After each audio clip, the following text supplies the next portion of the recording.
अनन्या धोनी ने लिखा है, प्रणाम सद्गुरु। ऐसा लगता है सजग रहना हमारे प्रयासों से नहीं होता, कृपया उस पर कुछ कहें। सजगता अपने आप ही घटती है, फिर ये साधना और हमारे प्रयास क्या हैं? सजगता अपने आप घटती है, साधना और प्रयास भी अपने आप घटते हैं। जिसको पूछा हमारे प्रयास क्या हैं, हमारे प्रयास भी हमारे अंदर उठ चुके होते हैं, उनको हम केवल रास्ता दे रहे होते हैं।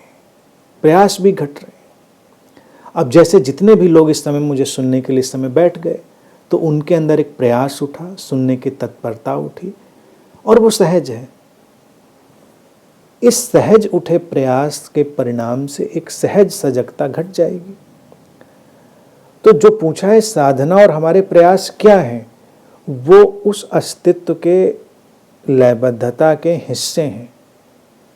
प्रयास का भाव भी देखो हमेशा सबके भीतर नहीं उठता, साधना का भाव भी सबके भीतर नहीं उठता। जैसे ध्यान की ही बात लो, समझाते रहो बहुत लोगों को, किसी के अंदर वो चीज़ क्लिक नहीं करेगी, किसी के अंदर कभी वो क्लिक करेगी। जब क्लिक करी तो इसका मतलब वो अस्तित्वगत लयबद्धता में आ गया। जब आ गया तो उसको पकड़कर उस पर उसे काम करना है।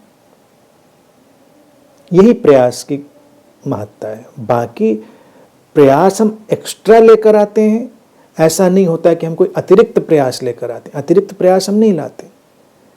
प्रयासों का भी एक नेचुरल नैसर्गिक ढंग है जो हमारे भीतर घटता है। जब घटता है तो उसको घटने देना, बस इतना ही हमारे हाथ में है।